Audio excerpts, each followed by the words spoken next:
हम्म, अगर कोई क्वेश्चन है तो पूछो।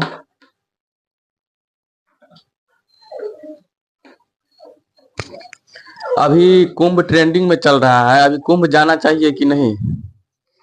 प्रश्न है कि कुंभ जाना चाहिए कि नहीं। तो देखो, कुंभ, सबसे पहले कुंभ का कुछ परिचय जानो कि कुंभ क्या हुआ। कुंभ कुंभ दो प्रकार के, अर्धकुंभ और महाकुंभ। अर्धकुंभ और पूर्ण कुंभ होता है। हालांकि ये महाकुंभ है। तो अर्धकुंभ जो होता है वो 6 साल पर होता है। अर्धकुंभ अर्धकुंभ 6 साल पर, ये 6 वर्षों के बाद आता है। 6 वर्षों पर। और पूर्ण कुंभ जो होता है वो 12 वर्षों पर। पूर्ण कुंभ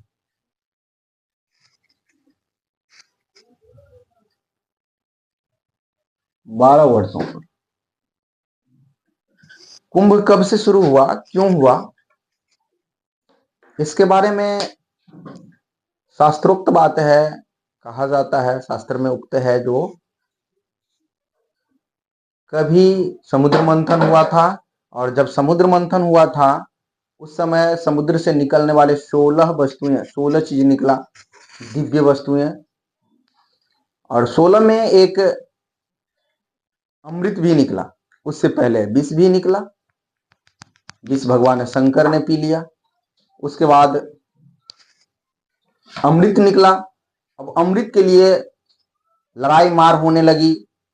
देवता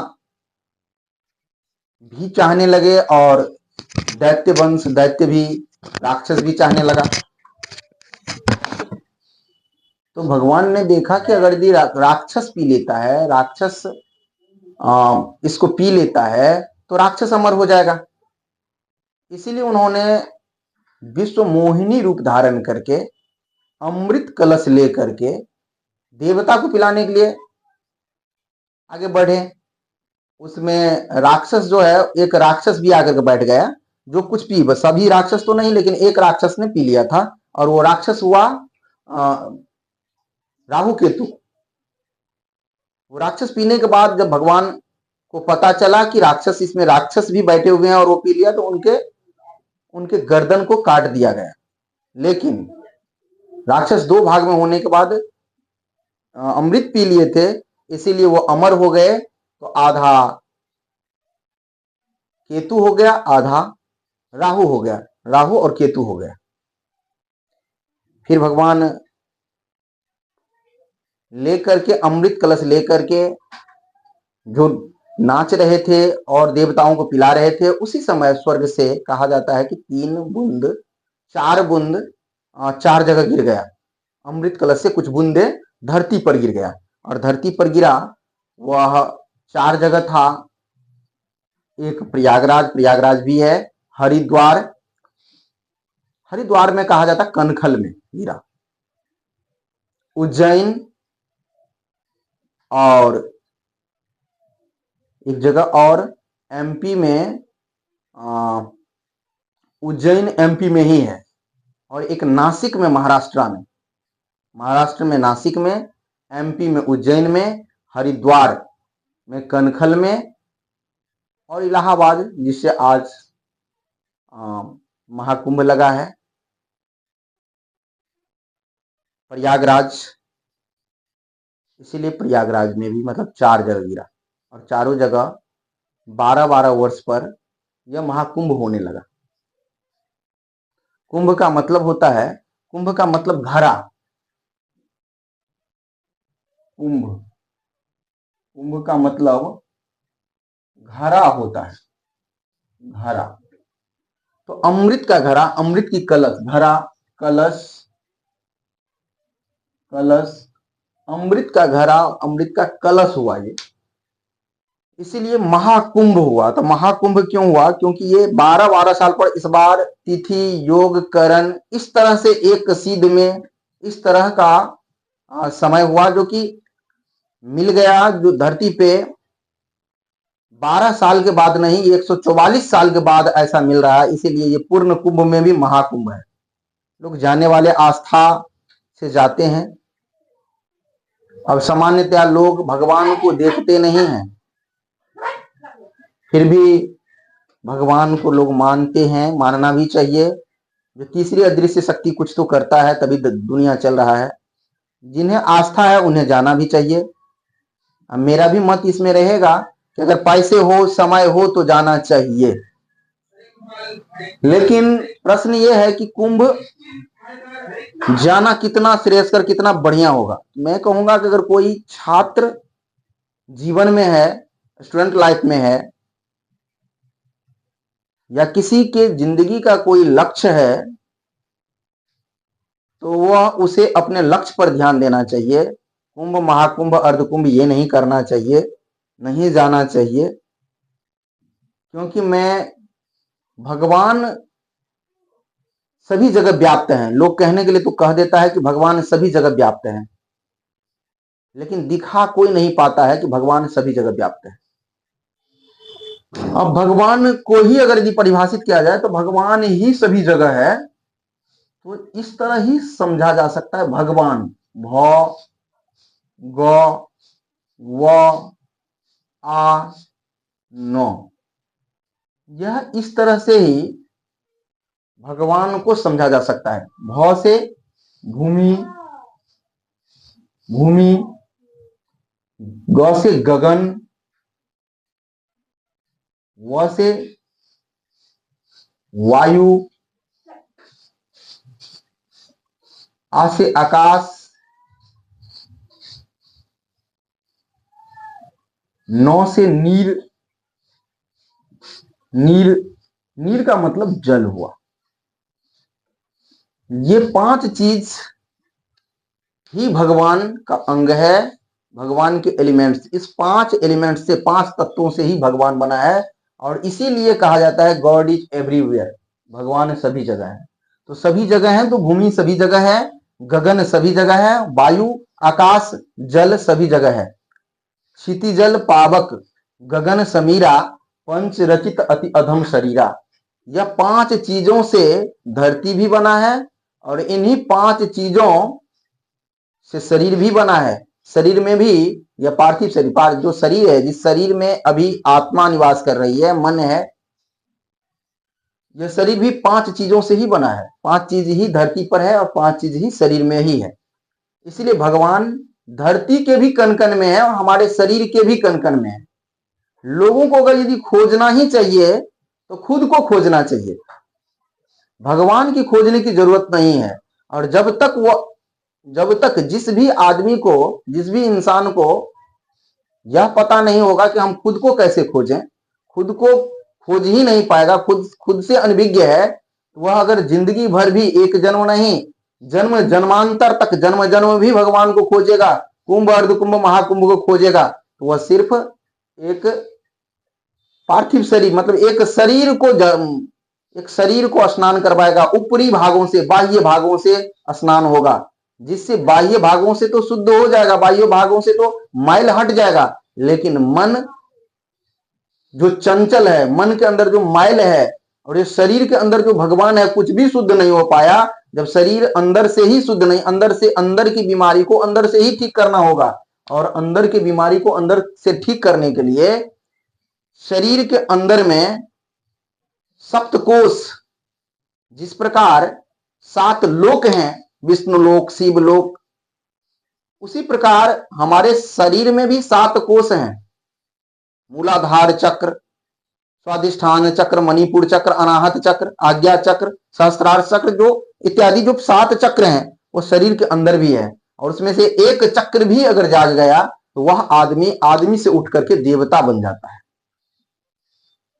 इसीलिए अभी जो महाकुंभ हरिद्वार में चल रहा है, वहां पर लोग कहते हैं, या सही है, जो 3 नदियां मिली हुई है, 3 नदियों का संगम है, जिसे त्रिवेणी कहते हैं, गंगा, यमुना, सरस्वती। तीनों नदी, गंगा, यमुना और सरस्वती, तीनों नदियों मिला हुआ है, तीनों नदी चलती है, और उसमें स्नान करना है। तो ये 3 नदी में स्नान करने से लोग बदले या न बदले मुझे नहीं पता, ऊपर से तो साफ कर ही देंगे। अगर यदि बदलते तो आज तक लोग स्नान करते आए हैं, तो लोग उसी स्नान से लोगों के दुख रोग हट गया रहता, लोग इंजीनियर डॉक्टर बन गए होते, लोगों की गरीबी बीमारी सभी दूर हो गया होता।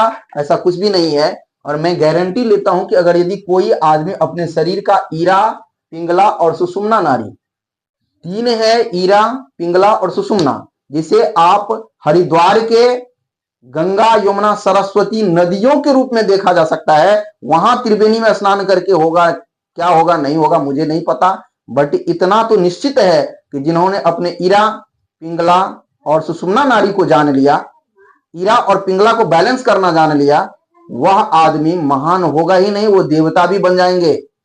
यहां कभी अर्धकुंभ महाकुंभ में स्नान गौतम बुद्ध किया न किया पता नहीं, लेकिन उन्होंने अपने सहस्त्रार्ष को जगा करके फिर से विष्णु अवतार अवतार बन गया।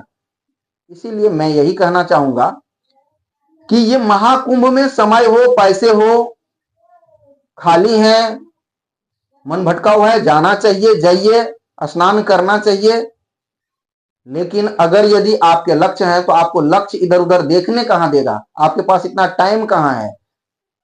आदमी को मन ही सब कुछ, मन इस तरह है, गीता का भी खास करके यही लोकोक्ति है। भगवान कृष्ण ने गीत गाया, इसीलिए गीत को गीता हो गया। गीता में भी यही बात कहा गया, कृष्ण गुरु और शिष्य अर्जुन का संवाद गीता, जीत लेता जो स्वयं को ही स्वयं से, बस उसी ने विश्व जीता। तो ये जो हमारे मन के अंदर, हमारे शरीर के अंदर 7 चक्र हैं, उसके अलावे हमारे शरीर के अंदर मन भी है, आत्मा भी है। और यह मन एक इस तरह का घोड़ा है कि मन ही लोगों को भटकाऊ करता है, मन ही लोगों को दौड़ाता है। अगर किसी ने सिर्फ मन को बस में कर लिया, तभी वह संत नहीं, संत नहीं, महासंत हो जाएगा, महामानव हो जाएगा। मन को अपने बस में, मन को तो जीत पाया नहीं। और सिमरिया, प्रयागराज, हरिद्वार करने से क्या होगा, उससे कुछ भी नहीं होने वाला है। सिर्फ क्षणिक समय के लिए, कुछ क्षणों के लिए गया, मनोरंजन के रूप में लोग, आज बहुत लोग तो मनोरंजन के रूप में जा रहे हैं, आस्था की चीजों को मनोरंजन के रूप में कर रहे हैं। अगर इस तरह की बात होता तो आज इतने ज्यादा हमारे शास्त्र, जो इतने परम पूज्य, श्रीमद् भागवत गीता, इतने परम पूज्य बड़े बड़े शास्त्र, पौराणिक शास्त्रों को अभी जलाया गया, उसी त्रिवेणी के तट पर इतने शास्त्रों को जलाया गया। ये कहां तक सही है?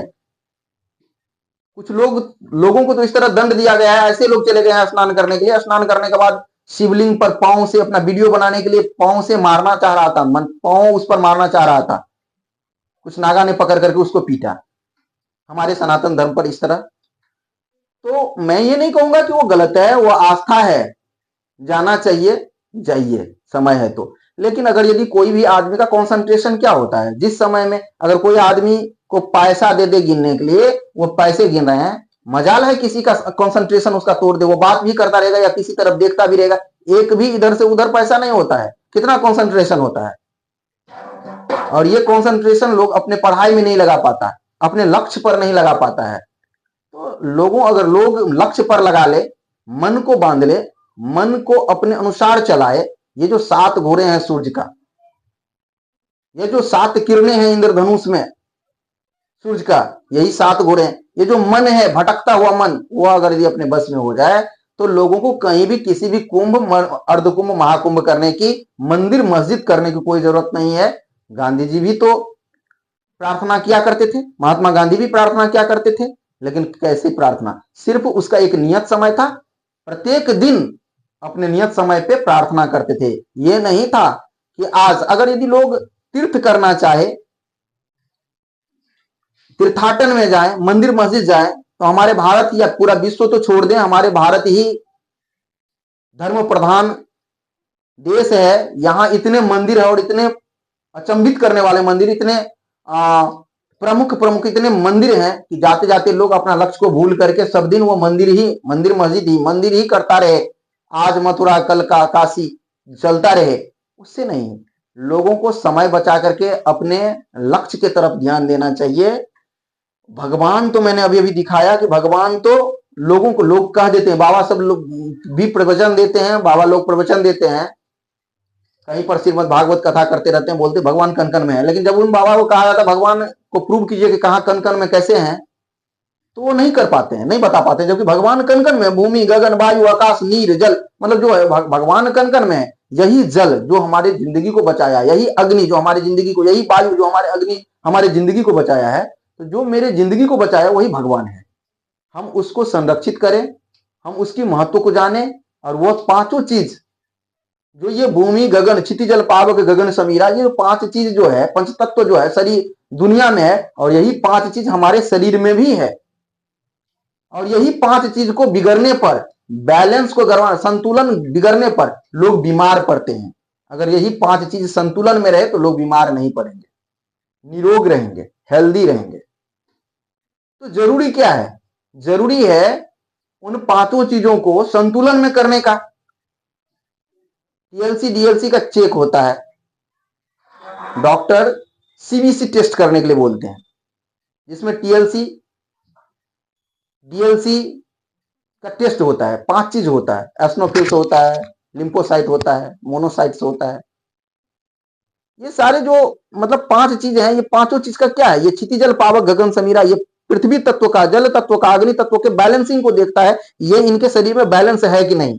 अगर यदि वो बैलेंसिंग में कर ले तो आदमी को बिल्कुल ही बीमार नहीं पड़ेंगे। उसी का इलाज डॉक्टर भी करते हैं।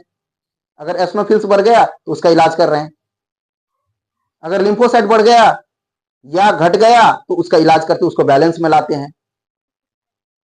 तो वही 5 चीज तो शरीर में भी है, वही 5 चीज बाहर में भी, धरती पर मतलब कि दुनिया में भी है। इसीलिए किसी को स्नान करने से क्या उसका टीएलसी डीएलसी बैलेंसिंग में आ जाएंगे? क्या उसे स्नान करने से उसका जो असाध्य रोग है वो मिट जाएगा? क्या उसकी अज्ञानता दूर हो जाएगी? उसकी गरीबी दूर हो जाएगी? यदि नहीं तो निश्चित ही खुद को खोजा नहीं, खुदा की बात करता है, उम्र भर खुद में ही खुदा को अपने आप में नजरअंदाज करता है। खुदा है कहां, भगवान है कहां? अपने आप में। अगर अपने आप में नहीं है भगवान, तो भगवान फिर कहीं नहीं है। अगर भगवान सभी जगह है तो प्रयागराज में है तो आप में भी है। अगर धरती पर कनकन में है तो मुझ में भी है, मुझ में तुझ में खरे खंभ में। प्रहलाद जी ने कहे थे, भगवान उनको बोले, उनके पिताजी भगवान कहाँ है? बोले कि मुझ में तुझ में खरे खंभ। बोले खंभा में भी? हाँ, सभी जगह है, भगवान है सभी जगह है। तो भगवान तो वह पंच तत्व तो सभी जगह है, उसको बैलेंसिंग करना आना चाहिए। उसको तो बैलेंस बनाओ। ईरा पिंगला सुषुम्ना जो बीच की नारी है, ईरा पिंगला क्या है? सूर्य नारी है, चंद्र नारी है। यही दुनिया को पूरा दिन रात 24 घंटा को चलाने वाले सूर्य और चंद्र ही तो है। आधे टाइम चंद्र चला रहे हैं, रात चला रहे हैं, आधे टाइम सूर्य दिन चला रहे हैं। ईरा और पिंगला, इसी को बिगड़ने से बीमारी बढ़ जाती है, इसी को बिगड़ने से स्मरण शक्ति खत्म हो जाता है। और इसी को साधना करके, इसी को अच्छा करके लोग महान बन सकता है, लोग मनुष्य से देवता बन सकता है। तो मेरा इसमें मत रहेगा कि आस्था है, हम सनातन धर्म से हैं, सनातनियों। अब जब इतने सनातन मान रहे हैं तो हम भी कहेंगे कि अगर टाइम हो, पैसे हो तो आप जाएं, घूमने की भी। Travelling is also a source of education. Travelling जो है, यात्रा जो है, वह शिक्षा का भी एक साधन है। अच्छी बात है, शिक्षा का साधन है। इतने लोगों को आंखों से देखेंगे, पढ़ने से ज्यादा आंखों से देखेंगे। जाएं देखें, घूमें फिरें, अलग बात हुआ। लेकिन अगर नहीं लक्ष्य पर ध्यान है और अपने समय बचा करके, तो वहां जाने की कोई जरूरत नहीं है। खुद को बदलने की जरूरत है। यहां स्नान करने की जरूरत नहीं है, वहां ऊपर से साफ करने की जरूरत है नहीं है। विकार तो अंदर में है, अंदर से साफ करने की जरूरत है। और अंदर के विकार को साफ करने की क्षमता ये सिमरिया और प्रयागराज हरिद्वार में है ही नहीं। मेरा ऐसा मत है।